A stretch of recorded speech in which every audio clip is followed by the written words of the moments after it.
Olá, meu nome é William e esses são os nossos estudos bíblicos. Essa é a nossa aula de número 4 e nós vamos falar sobre a tentação no deserto, ok? Começando então a nossa aula, temos aqui o sumário.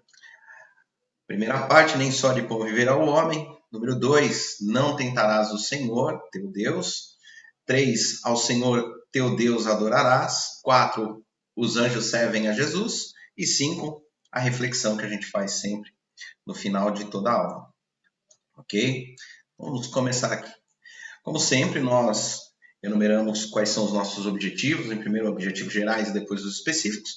Nós temos como objetivos gerais conhecer um pouco melhor a passagem bíblica da tentação no deserto e verificar as referências bíblicas utilizadas pelo Senhor Jesus para refutar as investidas do diabo. Trabalhar a percepção de que o mundo espiritual reconhece a importância das escrituras, ok? Vamos falar agora dos nossos objetivos específicos, tá? Os objetivos específicos são aqueles um pouco mais, né, enraizados, aqueles que vão chegar bem nos vãozinhos da coisa, assim. Objetivos específicos, reconhecer que estamos sujeitos o tempo todo a influências no mundo espiritual. E lembrar quantas vezes forem necessárias que a nossa luta não é contra a carne, contra o sangue, ou seja, não é contra pessoas, está em Efésios 6. E perceber que quando reconhecemos isso, a vida ganha uma nova e eficaz estratégia. Então, nós vamos falar isso no decorrer dessa nossa teleaula. Vamos ao texto base, tá? Então foi conduzido Jesus pelo Espírito ao deserto para ser tentado pelo diabo. E tendo jejuado 40 dias e 40 noites, teve fome. E chegando-se a ele o tentador, disse: se tu és o Filho de Deus, manda que estas pedras se tornem pães.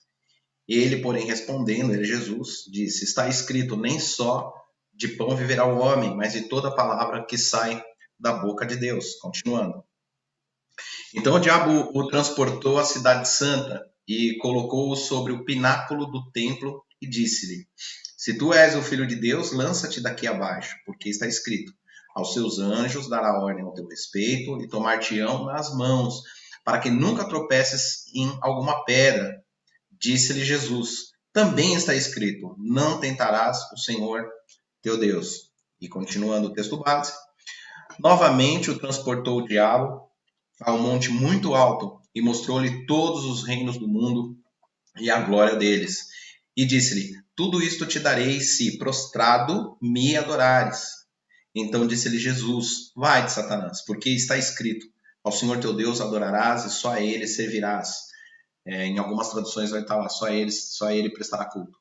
Então o diabo o deixou e eis que chegaram os anjos e o serviram. Toda essa leitura que nós fizemos está em Mateus capítulo 4, do versículo 1 até o versículo 11, ok? Então esse foi o nosso texto base, é o texto que nós vamos utilizar como diretriz para a nossa aula de hoje. Estamos estudando o Novo Testamento, estamos estudando basicamente assim, ou de uma forma básica, a vida de Jesus Cristo, os grandes feitos de Jesus Cristo, a história, né? A sequência histórica de Jesus Cristo pelo Novo Testamento, sempre utilizando de base a escritura no Velho Testamento também, tá bom? Então vamos lá. Vamos à primeira parte daquele do texto base, nem só de pão. E chegando-se a ele, o tentador disse: se tu és o Filho de Deus, manda que estas pedras se tornem pão. Ele, porém, respondendo, disse: está escrito, nem só de pão viverá o homem, mas de toda palavra que sai da boca de Deus. Nós já lemos isso, tá? Em Mateus capítulo 4, é o versículo 4 daquele texto. Sempre acompanha na tua Bíblia. A referência bíblica disso, onde está? Antes de começar a ler isso, nós vamos, nessa passagem de Jesus Cristo, ou da tentação no deserto, nós vamos perceber que Jesus Cristo ele usou de algumas estratégias, né, sensacionais para vencer, para responder, para derrotar ou refutar o diabo ali no deserto, ok? Então, é muito importante que quando a gente faça a leitura bíblica, a gente faça esses links cruzados que nós estamos aprendendo nas últimas aulas, buscar referências. Se você colocar na internet um versículo e escrever lá assim, olha, versículo de referência ou referência bíblica, sempre vão ter alguns estudos que vai mostrar ali de onde veio, para onde vai, o que combina, mas é sempre bom você ler da tua maneira, buscar a Bíblia, pessoas de confiança para te explicar exatamente o que essa referência bíblica quer dizer, o que esse cruzamento entre versículos quer dizer. Por exemplo, nós temos, nesse primeiro versículo que nós lemos aqui, né, ele falando, nem só de pão viverá o homem, mas de toda a palavra que sai da boca de Deus. Vamos lá, onde está isso?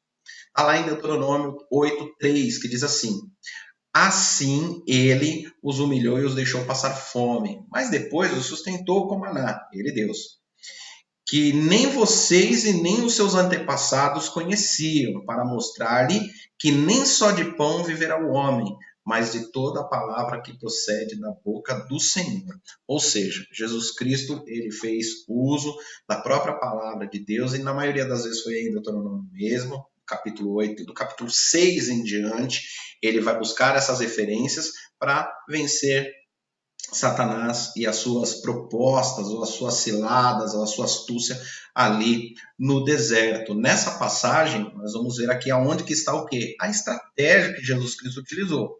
Vamos ler juntos. Aqui vale dizer que os israelitas se alimentaram durante sua jornada no deserto pelo maná que lhes foi enviado por ordem de Deus. Toda ordem requer uma palavra, seja escrita, seja falada, ok? Isso significa que o alimento que manteve o povo de Israel vivo era o fruto do decreto de Deus. Mais uma vez, ordem, palavra, escrita ou falada. Nós conhecemos hoje decreto de lei. Ali, os legisladores, eles primeiro falam, aí é aprovado pela fala de todos e de todas, e depois isso é transportado para um papel, um decreto, uma documentação, né, que é oficializado esse decreto através do papel. Então, mais uma vez, ordem, né? Era o resultado da palavra que saiu da sua boca. Então, na verdade, era a palavra de Deus que mantinha os filhos de Israel vivos, não o pão diário que vinha pelo maná. Na verdade, Deus alimentou através do maná, das codornizes, deu leite, deu água, deu um monte de coisa ali no deserto. Mas o que produzia, o que providenciava tudo isso, o que providenciava e produzia vida e o que dava continuidade a todas essas coisas no deserto era o quê? Era a palavra de Deus, quando era direcionada ao povo, ok? Já estamos estudando isso há quanto tempo, né? Na última aula, nós falamos, no início era o verbo, era a palavra, era o agir, né? E disse Deus, haja luz, né? Da mesma maneira que aí nesse lugar, ele ordenou que houvesse alimento, haja alimento para eles. Então, não era o pão, né? Mas sim de toda a palavra que sai da boca de Deus. Daí a primeira estratégia de Jesus para refutar o diabo no deserto. Ok? Seguindo. Número 2, não tentarás a Deus. Então o diabo transportou a cidade santa e colocou-o sobre o pináculo do templo, lá na ponta do templo, no telhado do templo, e disse, se tu és filho de Deus, lança-te daqui abaixo, porque está escrito, ó o Salmo 91 aí, ó. Aos seus anjos dará ordens ao teu respeito e tomar-te-ão nas mãos para que nunca tropeces em pedra alguma. Ou seja, o inimigo ele utiliza de uma promessa de Deus, uma promessa de fidelidade de Deus à humanidade, fidelidade de Deus através da boca do salmista, fidelidade de Deus no caso a Jesus Cristo, o Filho, Deus Filho naquele momento. E o inimigo ele utiliza disso para que Jesus faça uso desse privilégio, para que ele experimente essa palavra, para que ele experimente se isso que Deus falou mesmo vai funcionar. No momento que ele fala ali, se tu és filho de Deus, ele está desafiando a Jesus, questionando a paternidade de Deus sobre a vida dele.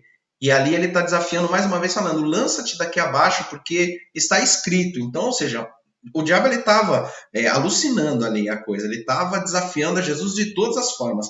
Ele questionou se ele era mesmo filho de Deus, só nessa passagem. E ali ele está questionando uma outra coisa, se você acredita mesmo na palavra que que você falou, né, que nem só de pão viverá o homem, mas de toda a palavra que sai da boca de Deus. Então vamos ver se você acredita na palavra. Lança-te daqui, e a palavra que diz que Deus dará ordem aos anjos ao teu respeito, vamos ver se funciona agora, né? E aí Jesus disse para ele assim: também está escrito, não tentarás o Senhor teu Deus. Então ele usou a palavra, o conhecimento da palavra, para combater a astúcia do inimigo ao também conhecer a palavra. Isso traz um pouco para a nossa vida, que tem muitas pessoas que conhecem a palavra, que usam. Os filósofos dizem que a religião, durante anos e anos e séculos, é utilizada para domínio. E isso é bem verdade, porque a pessoa, quando tem o conhecimento da palavra e ela descobre em algumas pessoas a dependência dessa palavra, o medo dessa palavra, ele acaba distorcendo a coisa, mais ou menos como o inimigo está fazendo agora nesse capítulo. Está levando a pessoa para um outro caminho. No caso ali, ele estava tentando levar Jesus Cristo homem, Jesus Cristo carne, Jesus Cristo humano ao erro.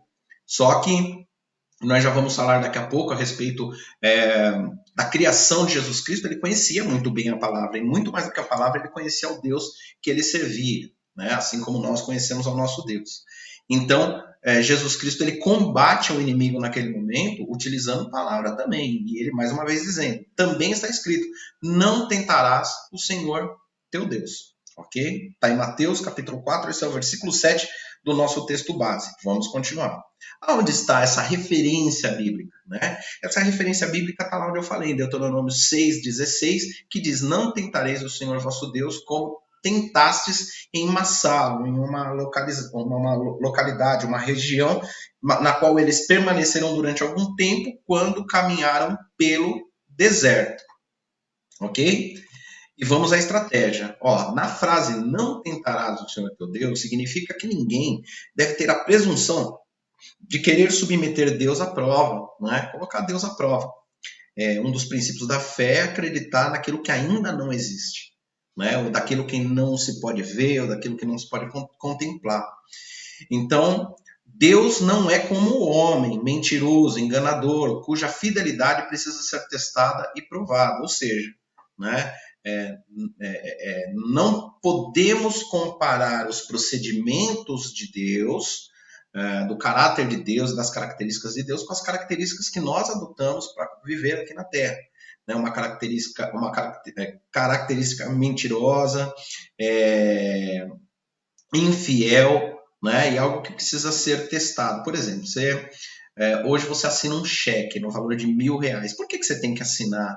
Né? É porque hoje já não vale mais aquela palavra que você diz assim, ó, pode ir lá no banco, tem dinheiro lá e fala em meu nome, pode retirar R$1.000 de lá. Porque o ser humano ele é ruim, ele vai chegar lá, se ele encontra essa facilidade, ele pode chegar lá no banco e falar, olha, o fulano pediu para eu vir aqui e retirar R$2.000, né? Ou então você colocar um cheque predatado, por exemplo, né? Por que você dá um cheque predatado? Porque hoje o ser humano já não acredita mais no ser humano a ponto de falar, tal dia eu vou te pagar.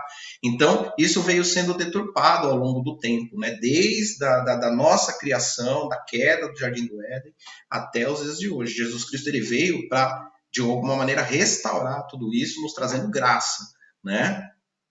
Nos sendo fiador, nos sendo avalista, porque se nós dependêssemos de nós mesmos, nós teríamos um triste fim, mas ele é o nosso avalista, é ele que endossa esse cheque da eternidade em favor de cada um de nós, né? E ele é a representação do amor de Deus, um Deus que não volta atrás, um Deus que não volta atrás na palavra dele, um Deus que não mente, ou seja, um Deus que é até um pecado a gente querer colocar Deus à prova, depois de tantas coisas que ele fez pelo seu povo, por nós, e que ele promete fazer, e a gente acredita pela fé que ele vai cumprir. Jesus sabia que o próprio diabo teve a sua derrota, por querer ocupar o lugar de Deus, por querer enganar a Deus. E naquele momento, ele estava provocando a Jesus Cristo para cair em equívocos similares. O que nós percebemos até agora, essa segunda investida de Satanás, que não funcionou. Mas falaremos isso a seguir. Ok? Caminhando mais um pouquinho, slide aqui. 3. Ao Senhor servirá, ou somente ao Senhor servirá. Novamente o transportou o diabo a um monte muito alto e mostrou-lhe todos os reinos do mundo e a glória deles. E disse, tudo isto te darei se prostrado me adorares. Então disse Jesus, vai-te, Satanás, porque está escrito, ao Senhor teu Deus adorarás e só a Ele servirás, ou somente a Ele prestará culto. Tá? Tá em Mateus capítulo 4, do versículo 10, daquele texto que nós lemos. Vamos ver aqui, onde está a referência bíblica, onde está? Temam o Senhor, o seu Deus, e sirvam-no. Apeguem-se a Ele, façam seu juramento somente em nome dEle. Seja Ele o motivo do seu louvor, pois Ele é o seu Deus, ou somente a Ele preste culto. Ele é o motivo do nosso louvor. Que por vocês fez aquelas grandes e temíveis maravilhas que vocês viram com os próprios olhos. Mais uma vez eu vou citar aqui Lucas, quando ele escreve para Teófilo, lá no início de Atos, ele fala assim, Teófilo, esse é o meu segundo tratado qual escrevo, depois de ver Jesus Cristo entre os seus discípulos indo ao céu, após dar provas irrefutáveis, né? Provas incontestáveis dos milagres e de todas as coisas que ele fez. Né? Então, ou seja, Deus no deserto deu a prova da sua fidelidade com coisas que eles se maravilharam vindo com os próprios olhos. Depois de Jesus Cristo, mais uma vez, e mais testemunhas, e até hoje, para aqueles que têm fé, nós podemos presenciar as grandes maravilhas de Deus ao longo das nossas vidas. Cada um tem uma história com Deus, cada um tem uma experiência com Deus, cada um à sua maneira, de uma forma peculiar, particular. Então, que isso nos sirva e sirva para cada um de nós de uma motivação para entender que nós não precisamos tentar a Deus e nem servir a outro Deus. Então é mais ou menos isso que Jesus Cristo quis colocar com essa palavra, quando ele fala, ao Senhor teu Deus adorará e só a Ele servirás, eu não vou te servir, porque eu já tenho um Senhor, e nós também. E a estratégia, mais uma vez, Jesus usa a própria palavra para refutar o diabo. Ele vai lá no Velho Testamento, ou vai lá nas Escrituras, ou vai nos pergaminhos que ele conhecia através da sua tradição no judaísmo, na sua herança, na sua descendência, ou na sua ascendência, aliás, né? Ele poderia, por exemplo, questioná-lo. Por que trabalhar por algo que já é meu, ou que já pertencia a Cristo? Mas antes, no entanto, ele preferiu antes de qualquer coisa, referenciar a Deus sobre todas as coisas. Que, aliás, Jesus Cristo vai fazer isso durante toda a sua passagem, sempre reverenciando a Deus, sempre dando glória a Deus. Quando perguntam para ele, Jesus, quais são as leis mais importantes? Aí é lógico que ele faz aquele, ele passa um na frente para fazer aquela pausa dramática, e ele fala assim, olha, ame ao seu próximo como a ti mesmo. E o mais importante de todos, ame a Deus sobre todas as coisas, com todo o seu entendimento, com todas as suas forças, com toda a sua energia, com todo o seu interior. Eu fico imaginando ele falando isso. Você vai ver que aquilo que está nos 10 mandamentos é uma fala, e isso que nós encontramos nos evangelhos, Jesus Cristo mostrando como adorar a Deus, é muito mais ampliado, é muito mais cheio de emoção, é muito mais potente da forma que ele fala, Então eu hoje, quando alguém me pergunta o que é adorar a Deus, eu vou nesse versículo. Adora o teu Deus de toda a sua força, toda a sua energia, com todo o seu interior, de toda a sua alma, de tudo que você é. Então, Jesus Cristo vai passar pela Bíblia sempre falando isso. Nunca falando dele mesmo, mas sempre falando daquele que o enviou. Então, a gente tem que estar muito atento a essa estratégia. Um dos pecados originais, segundo os pastores que eu sigo, o pastor da minha igreja, ele fala que o pecado mesmo do qual nós somos salvos é o pecado de querer ser independente de Deus, de querer dizer que não dependemos de Deus, e no momento que nós dizemos que a gente diz que não depende de determinada coisa, é dizer que nós estamos satisfeitos daquilo que ele pode dar. Ou dizer que nós somos suficientes e não precisamos, no caso aí de Deus. Então, o pecado original é esse. É você falar que, olha, não dependo de Deus, não preciso dele. Ou querer dizer que existe um Deus que está acima dele. Então, quanto a isso, para nós cristãos que bebemos dessa água que Jesus Cristo nos deu para beber, que bebemos desse conhecimento de milênios, acompanhando a história do povo de Deus, para a gente até meio complicado falar uma coisa dessa, de que existe um Deus maior. Vamos lá, basta você olhar para a tua vida, eu olhar para a minha vida, os milagres que eu vivi, eu não tenho subterfúgios para querer acreditar que existe um Deus maior, tendo visto tudo que Deus fez por mim, pela minha família, pelos meus filhos e pelos meus irmãos que eu acompanhei. O milagre na vida dos nossos irmãos é um milagre para a nossa vida, porque nós vivemos em comunidade. Então, essa passagem no deserto de Jesus Cristo, ela é muito abrangente em histórias, em sobrenatural, em uma visão espiritual. Ela vem para a nossa vida, voltamos para aquela passagem, vem como exemplos para a nossa vida. São poucas coisas que Jesus Cristo falou para Satanás, mas o que ele fala para nós é uma multidão de palavras, basta a gente encaixar direitinho isso na nossa vida. Por isso que eu falo sempre, a gente tem que aproveitar ali a cada espacinho entre as palavras, entre o falar, como ele falou, se conduzir para o lugar onde ele estava, para a situação que ele estava, para que a gente possa aproveitar ao máximo. Olha que nós estamos só no capítulo 4 e quantas coisas a gente já viu, né? E vamos seguindo aqui. Lá, contexto e empatia. Essa é uma sessão da nossa teleaula que é bacana a gente usar o contexto mais uma vez. Contexto é viver o capítulo antes, o capítulo depois, viver bastante o capítulo que nós estamos lendo e tentar encaixar essas histórias, uma história com a outra. E empatia é se colocar no lugar de quem está lá vivendo as coisas, de modo que isso possa voltar para a nossa vida com uma carga de conhecimento muito grande. Se de repente você encontra alguma dificuldade, clama ao Espírito Santo de Deus que ele é capaz de trazer isso para você, esse entendimento, de trazer essa revelação. A palavra de Deus a palavra da Bíblia, é a voz de Deus revelada para a gente. Então vamos lá, Jesus Cristo nasceu e cresceu em uma cultura judaica. Logo tinha um conhecimento excepcional sobre o Pentateuco, sobre os profetas, sobre os livros poéticos, que são os salmos. Ele tinha um conhecimento muito grande sobre tudo aquilo. Vamos lá. Perdão. O Satanás também tinha. Porque, sabe, ele conhece a fonte da onde jorrou toda essa palavra. Então ele vai utilizar muitas vezes a própria palavra para tentar me derrubar, te derrubar da maneira que ele tentou derrubar Jesus Cristo. E no caso, Jesus Cristo nos deu o melhor exemplo de como refutar essa passagem da tentação no deserto. Ela nos é um exemplo de como colocar a palavra de Deus como estratégia de guerra e de batalha nas nossas vidas. Então ele tinha um conhecimento muito grande da palavra e esse conhecimento não foi à toa. Ele utilizou desse conhecimento para poder vencer ali aquela situação. Por outro lado, precisamos ver o verbo que se fez carne e em sua forma humana sofreu exatamente o que qualquer um de nós sofreríamos. Fome, frio, solidão, privações, medo. Por outro lado, fé, confiança, determinação, coragem. Olha, todas essas coisas estão à nossa disposição para que a gente possa usar da melhor maneira possível, né?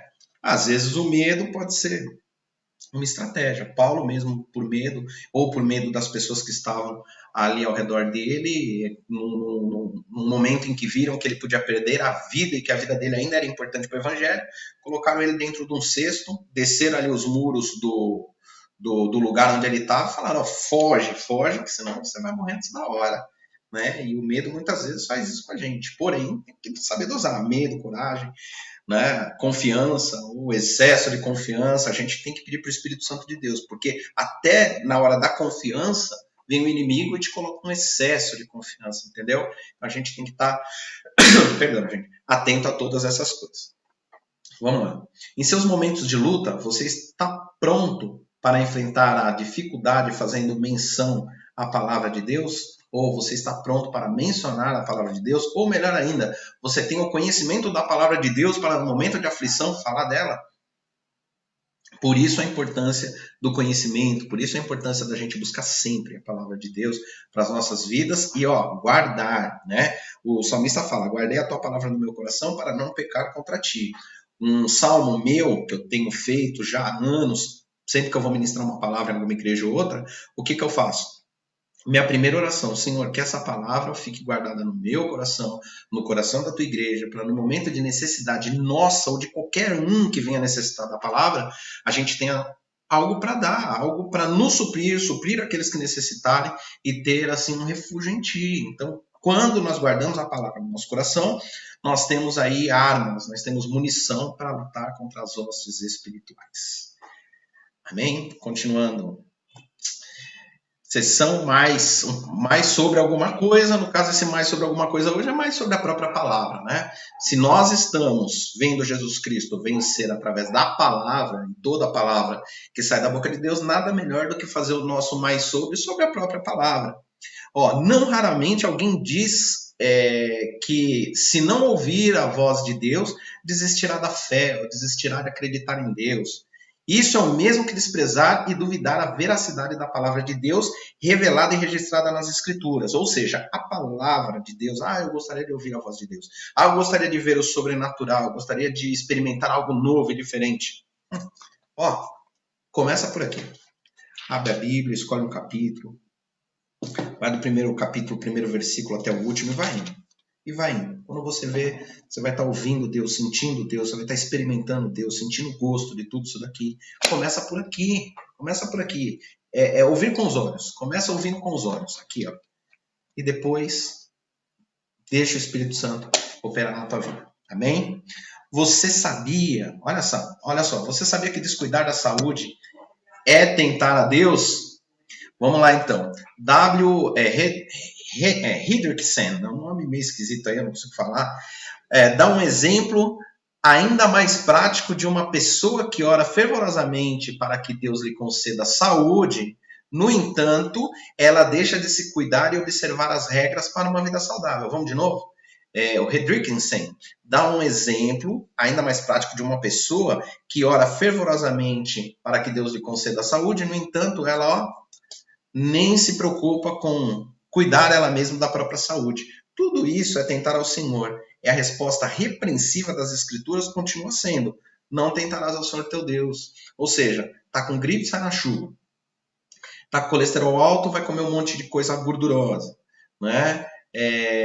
Tá ali contundido no tornozelo, vai jogar bola, né? Não tá enxergando direito, vai costurar na máquina. O óculos quebrou, você não tem como olhar, né? Vai fazer alguma coisa que depende da sua visão. Então nós precisamos cuidar da nossa saúde, precisamos fazer a nossa parte. Isso é uma questão de fé também. Não, porque se eu estiver fazendo a minha parte, eu vou estar tomando o lugar de Deus. Nesse caso não é isso não. Nesse caso como é que se fala? Jogar a responsabilidade das suas irresponsabilidades sobre a palavra. Aí nós vamos estar mais ou menos igual a Satanás, usando a palavra da forma errada. E Jesus Cristo nos repreende: olha, não tentarás o Senhor teu Deus. Cuida da tua vida, cuida da tua saúde. Teus filhos ainda são responsabilidade sua, a tua esposa, teu esposo ainda são responsabilidade tua de levar e seguir isso. Você tem um monte de gente ainda para ministrar a palavra, ensinar o evangelho. Então tem que dar continuidade em todas estas coisas, ok? Então tá aí mais sobre a palavra, né? Então nós aprendemos mais um pouquinho sobre não tentar o Senhor teu Deus, contextualizado para os dias de hoje. Outra sessão muito interessante que a gente vai acostumando com isso, links bíblicos. E os links bíblicos, eles ajudam, eles enriquecem a nossa vida, enriquecem o nosso conhecimento. E nós vamos começar aqui por Efésios 6, do 11 e 12, que diz: olha, vistam toda a armadura de Deus para poderem ficar firmes contra o quê? As ciladas do diabo. Olha que coisa, né? Foi Paulo escrevendo aos Efésios esse capítulo bem depois da passagem de Jesus no deserto. Será que isso não foi uma fonte, o deserto não foi uma fonte de inspiração para Paulo escrever aos Efésios? Então vamos lá. Pois a nossa luta não é contra pessoas, mas contra os poderes e autoridades, contra os dominadores deste mundo de trevas, contra as forças espirituais do mal nas regiões celestiais, entendeu? E tem aqui, olha, 1 Pedro 5, 8 e 9, ele vai complementar tudo isso. Nós vamos entender que essa luta não é contra pessoas, e eu vou passar isso aqui, eu vou passar esse curso, e como eu já venho falando há muitos anos e vou continuar falando, a nossa luta não é contra pessoas, é contra a influência do mal, a influência de principados e potestades sobre pessoas, tá? É lógico que nós não vamos entrar naquele debate sobre moral, sobre a índole da pessoa, né? Mas vamos nos atentar primeiramente que existe uma influência maligna sobre as pessoas vinda do mundo espiritual. Então vamos lá, mais uma vez, sejam sóbrios e sejam vigilantes. O diabo, o inimigo de vocês, anda ao redor como um leão, rugindo, procurando a quem possa devorar. Continua, resistam-lhe, permanecendo firmes na fé, sabendo que os irmãos que vocês têm em todo o mundo estão passando pelos mesmos sofrimentos. Eu grifei num amarelinho mais claro, por quê? Porque de repente você está passando por um sofrimento. E isso te deixa um pouco debilitado, te deixa um pouco apreensivo, e você acaba cometendo alguma coisa que você não gosta, falando para alguém alguma coisa que você não gostaria de ter falado. Do outro lado, essa pessoa responde de uma maneira ríspida, da mesma maneira que você fez. Né? E aí, pronto, tá aí uma situação para que o inimigo possa devorar ambos os lados, como um leão. Só que Pedro e Paulo, eles acabam ministrando as nossas vidas, que a nossa luta não é contra a carne, nem contra o sangue, é contra principados e potestades das regiões celestiais. E Pedro, ele fala, olha, sempre saiba que os irmãos que vocês têm em todo mundo estão passando pelos mesmos sofrimentos, ou seja, sofrimentos na carne e perseguições espirituais. De repente, uma palavra torta que veio lá do outro lado da linha, você para, assim, vamos conversar depois? Ora, exercita a sua fé, sabe? Dobra o joelho e ora. Busca na palavra. Busca Deus em todo o tempo. Ame o seu irmão como a ti mesmo. E depois dessa oração, quem sabe teu irmão não está fazendo a mesma coisa lá do outro lado, está tendo essa epifania lá do outro lado da linha, aí você liga e fala assim, olá, tudo bem? Vamos começar de novo? E aí a gente vai recomeçar essa situação, já não mais sobre a influência do mal, mas sim sobre a influência da palavra, que também é espiritual para as nossas vidas. Entendeu? Então, sejam sóbrios, vigiem, o diabo, o inimigo de vocês, anda ao redor como um leão, rugindo a quem possa devorar. Resistam-lhe, permanecendo firmes na fé, sabendo que os irmãos de vocês, que têm espalhado por todo mundo, estão passando também pelas mesmas aflições. Né? Então, Jesus passou pelas aflições do deserto, hoje nós estamos passando por aflições de pandemia, nós já tivemos irmãos passando por aflições de fome, ainda passando por aflições de fome em algum lugar do mundo, que é muito mais forte que a própria pandemia, outros passando perseguições mesmo, que aí já são alheias à pandemia, alheias à fome, mas são perseguições mesmo, somente por pregar a palavra de Deus. Ainda temos perseguidos no mundo, então os nossos irmãos no mundo inteiro estão passando pelas mesmas aflições, ok? Aí foram os links bíblicos. E aqui, os anjos servem a Jesus. Vamos lá. Então o diabo o deixou. Depois de apanhar muito, né, na palavra, no argumento, na argumentação, né? Tá aí um bom advogado que Jesus Cristo é, ele ganhou ali na argumentação em cima de Satanás, em defesa própria, em defesa de toda a humanidade. E eis que chegaram quem? Os anjos e o serviram. Olha que coisa, Mateus capítulo 4, versículo 11. Durante todo esse processo no deserto, ele poderia ter usado as patentes celestiais, mas abriu mão e venceu e nos mostrou o caminho. Volto lá naquilo que eu falei, ele poderia ter dado uma carteirada, ter, patente aqui, falar, deixa eu te falar, por que eu vou te adorar, Satanás, se tudo isso é meu? Agora vamos lá, eu e você, se nós somos co-herdeiros de Cristo, conforme Paulo fala em Efésios capítulo 1, nós somos co-herdeiros de Cristo, filhos de Deus por adoção, feita por Jesus Cristo, então somos co-herdeiros. Por que nós vamos servir a quem quer dar o que já é nosso? É que as coisas vêm cada uma ao seu tempo, né? Cada uma segundo a vontade de Deus. O inimigo muitas vezes ele usa o interfúgio de querer acelerar, de querer adiantar algum passo na nossa vida, né? Mas nós podemos resistir e explicar. Olha, a palavra também diz, viu? Eclesiastes 3, o Eclesiastes ou Provérbio, a gente vai procurar junto.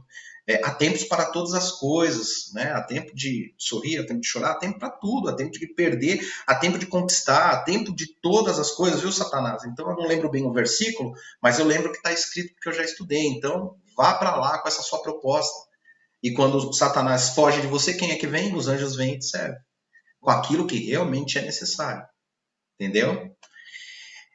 Jesus Cristo não deu essa carteirada nele. Jesus Cristo ele preferiu em todo momento remeter honras e glórias a Deus, obediência a Deus, convicção na palavra, e depois que o diabo cansou de apanhar, aí os anjos vieram servir a Jesus Cristo. Da mesma maneira que os anjos vêm e nos servem. Né? Nós que somos filhos e filhas de Deus, co-herdeiros com Cristo de todas essas coisas. E aí vem essa palavra, de sorte que haja em vós o mesmo sentimento que houve também em Cristo, que sendo em forma de Deus, não teve por usurpação ser igual a Deus. Esvaziou-se, mas antes, se esvaziou-se a si mesmo, tomando a forma do quê? De servo, fazendo-se semelhante a homens. Filipenses 2, capítulo 5, versículo 7. né? A carta de Filipenses, ou a carta de Paulo aos Filipenses, é uma carta de conforto, de consolo. Ali ele dá um direcionamento aos Filipenses para manter a calma, perseverarem, manter a fé, pensar em coisas boas e informando a eles que Deus iria guardar o coração deles em Cristo Jesus. A paz que excede todo entendimento, ou seja, aquela paz que a gente não entende, vai guardar o coração de todo mundo em Cristo, falava Paulo aos Filipenses, né? E nós vamos agora a nossa reflexão. Não vou falar muito mais a respeito desse versículo, porque eu estou utilizando esse versículo para a nossa reflexão, que nós vamos fazer em conjunto. Reflito eu daqui, refletem vocês daí também. Então vamos lá. Nada façais por contenda ou por vanglória, mas por humildade. Cada um considere os outros superiores a si mesmo. Não atente cada um para o que é propriamente seu, mas cada qual também para o que é dos outros. De sorte que haja em vós o mesmo sentimento que houve também em Cristo, que sendo em forma de Deus, não teve por usurpação ser igual a Deus, mas esvaziou-se a si mesmo, tornando a forma de servo, tomando a forma de servo, fazendo-se semelhante aos homens. E, achado na forma de homem, humilhou-se a si mesmo, sendo obediente até a morte, e morte de cruz. Por isso também Deus exaltou soberanamente e lhe deu um nome que é sobre todo nome, inclusive sobre o nome do diabo. Entenderam? Vamos dar uma analisada nesse texto? A gente não pode fazer nada por briga, nem por brigar com alguém, nem por ser obrigado a fazer. A gente não pode fazer por vanglória. Vanglória significa glória que é vã, ou glória que é inútil, sabe? Tipo as orações feitas de maneiras aquelas altas orações que os fariseus faziam na praça, e Jesus Cristo falou assim, não fica fazendo aquilo ali, porque ali eles já estão recebendo a paga, que é o aplauso da galera. Quando for orar, vai lá pro quarto. Já estudamos isso, acho que na segunda aula. Mas por humildade, olha só, cada um considere os outros superiores a si mesmo. Lembra do telefone? Pô, o cara tá nervoso do outro lado. E lá do outro lado o cara tá falando assim, pô, mas ali o William tá nervoso desse. Então, vamos considerar um melhor que o outro. Quando a gente for fazer a soma, ou vamos fazer aí a divisão dessa equação, nós vamos ver que terminou em paz, né? Não atente cada um para o que é propriamente seu, mas cada qual também para o que é dos outros. Ou seja, a aflição do outro, a fome do outro, a necessidade do outro, o frio do outro, a sede do outro. E lá do outro lado, que venha da mesma maneira. É lógico que a gente não pode esperar essa reciprocidade. Aliás, que o ideal seria que existisse essa reciprocidade. Mas a gente tem que partir da gente, principalmente nós que temos esse conhecimento cristão. Nós que temos esse conselho da palavra em direção a gente. Esse é o princípio de Cristo. É se preocupar com quem está doente, não importa se é um que morreu, se são dois, não importa se é uma família que perdeu o seu querido ou se são 11 mil famílias que perderam ali o seu querido, não importa. A dor do nosso próximo tem que ser a nossa dor, ainda que a gente não conheça muito eles. Nós somos um povo que carregamos no nosso DNA a compaixão, a misericórdia.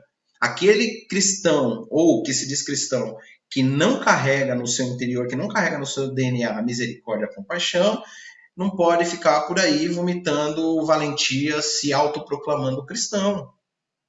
Tem que ter coerência, a coisa tem que ser coerente, né? E isso não pode ser também da boca para fora, isso tem que ser em atitudes. Então é muito difícil a gente medir, né? O grau de espiritualidade da pessoa, né? A gente brincava tempos atrás que se a gente pudesse inventar um sômetro, um espirituômetro, a gente ia conseguir testar ali, né? Irmão, mas só isso, quem tem esses termômetros é somente o Senhor. Então a gente não pode fazer como Jesus Cristo, né? Usurpar ser a Deus. Não pode. Nós temos que aqui ficar, né, pedindo sabedoria para Deus. Senhor, mostra ali qual é a necessidade do irmão, por que ele está fazendo aquilo e onde eu posso ajudar. Então, é isso, é considerar os outros sendo sempre superiores a gente. E ali a gente continua, de sorte que haja em vós ou em nós o sentimento que houve em Cristo, que sendo em forma de Deus não usurpou ser igual a ele não. Mas nós devemos nos esvaziar, todas as vezes tomar a forma de servos uns dos outros, né? Fazendo como se fosse para Deus, diz a palavra, não porque tem uma autoridade nos cobrando, mas fazendo como se fosse para Deus em todo o tempo, fazer o que você tem que fazer como se fosse para agradar o seu Senhor, como se fosse para agradar a Deus, né? E isso vai refletir, isso vai ser o espelho, nós seremos o espelho que vai refletir aqueles que precisam de salvação, aqueles que precisam ter um encontro com Deus. São atitudes feitas dessa forma. O esvaziamento do nosso eu, né? Ali a tomada da forma de servo, né? E, para finalizar, e achando-se em forma de homem, ou seja, o Filho de Deus, o Rei se fez súdito para que nós súditos fôssemos feitos filhos de Deus, diz Cacau Siqueira, um rapper amigo meu, homem de Deus, homem de palavra. Então, ele se fez súdito para que nós súditos fôssemos feitos filhos de Deus. Ele se humilhou por cada um de nós. Jesus Cristo, tomando a forma de homem, ele considerou nós maior do que ele, o propósito da nossa salvação maior do que a própria vida dele. Né? Então, esse chamado do cristianismo para a nossa vida tem que ser maior que a nossa própria vida, porque no momento em que nós nos consideramos cristãos, e ser cristão é ser um pequeno Cristo, e Cristo entendeu que nós tínhamos um propósito, ou a nossa vida era um propósito maior que a própria vida dele, é isso que nós devemos fazer. Que o nosso irmão, que aqueles que necessitam, as pessoas que precisam ser alcançadas, esse propósito tem que ser maior do que a nossa própria vida. Sendo obediente até a morte, e morte de cruz. Por isso também Deus o exaltou soberanamente, ele deu um nome que é sobre todo nome.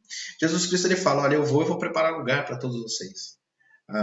Onde o meu nome vai ser maior do que todo nome, e onde eu vou desfrutar disso, todo aquele que crê em mim vai desfrutar disso também. Todo aquele que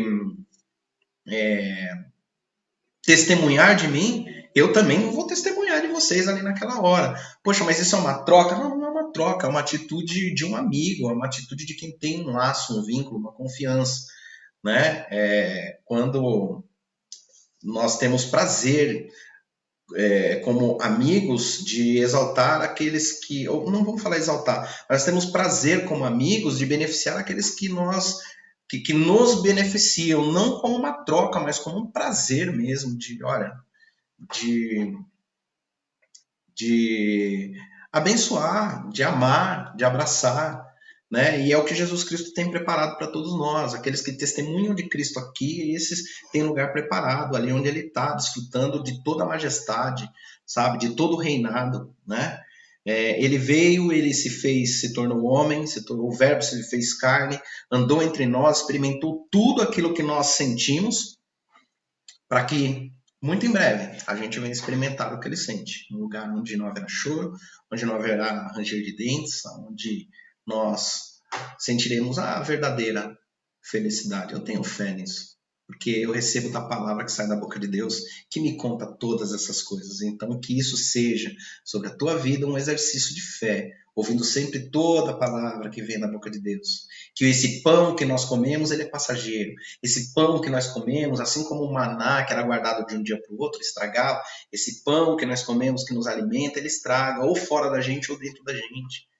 Mas a palavra que sai da boca de Deus, essa não perece. Essa entra na gente e não volta vazia, ela não volta sem cumprir os propósitos para os quais ela veio e entrou dentro da gente.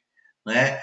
Passarão céus e terra, mas a palavra do Senhor não passará nunca. Ela vai permanecer e eternamente, até o momento que nós viveremos assim a profundidade de toda essa palavra. Né? Nós vamos conversar bastante ainda a respeito disso. Que você tenha aproveitado não só essa reflexão, mas toda a aula. Que essa aula tenha te trazido um pouco de conhecimento, como trouxe para mim também. E como eu sempre falo, se você encontrar alguma coisa em que eu deslizei, em que eu escorreguei, ou que eu informei de maneira errada, por favor, corrija. Com toda humildade eu vou receber essa correção. Né? Faça por mim o que eu desejo fazer por você, né? Te encher de conhecimento, te encher de alegria, te encher da palavra do Senhor, e eu quero a mesma coisa de todos aqueles que estão dispostos a fazer. Amém? Que Deus abençoe a todos nós. Vamos lá para terminar, nós temos uma tarefa em família. Eu faço uma pergunta, já caíram em algum tipo de armadilha na vida? Eu perdi a conta da quantidade de armadilhas que eu caí, a maioria das armadilhas que eu caí eu mesmo permiti, né? Mas vamos lá. Armadilhas, quando eu falo, são propostas que foram feitas, alianças que foram propostas, e coisas assim, quer ver? Tentem lembrar juntos de tropeços recentes ou antigos, os mais difíceis de sobreviver a eles, os mais infantis, ou mesmo aquelas situações em que aos olhos humanos pareciam sim ser uma bênção de Deus, né? Seja um relacionamento, seja uma empresa, seja um emprego, seja a compra de qualquer coisa, desde uma bala até um foguete, né? Então, a ideia é que vocês façam, que vocês venham fazer um debate em família dessas situações. Aqui nós já temos um costume em família de ficar contando os perrengues que aconteceram lá atrás. E quando a gente conta os perrengues, a gente vê ali que Deus nos livrou de tanta coisa. Lembra do início da aula que eu falei dos milagres que vão acontecendo, né? A gente espera andar pela rua e ver milagres como o surdo ouvir, o aleijado andar, o mudo falar. Isso ainda acontece muito por aí, né? Mas Deus tem coisas mais profundas para fazer por cada um de nós, né? E às vezes nas nossas quedas, nas armadilhas que nós caímos, nós encontramos o Deus que nos tirou de lá. Então, façam esse exercício juntos, seja pai com filho, mãe com a filha, marido e mulher, a família toda reunida, amigo com amigo. Faça a proposta para alguém do teu trabalho. Vamos fazer um exercício aqui. É uma forma de você propagar o nome de Deus. Amém? Então, para finalizar, fontes de pesquisa, sempre o Wikipédia, o Bíblia Online, que eu adoro, a Bíblia de Estudos Esperança, do Luiz Saião, que é maravilhosa essa Bíblia, é bem fininha, gostosa de pegar, e um site maravilhoso que eu encontrei, que é o estiloadoração.com. Li não só estudos que foram úteis para a nossa teleaula, mas alguns outros estudos maravilhosos, um site fácil de ler, gostoso, numa interface bem agradável. Entra lá que vocês vão gostar. Foi uma aula preparada com muito amor, com muita dedicação a todos vocês. Deixo um grande abraço para todos e até a próxima.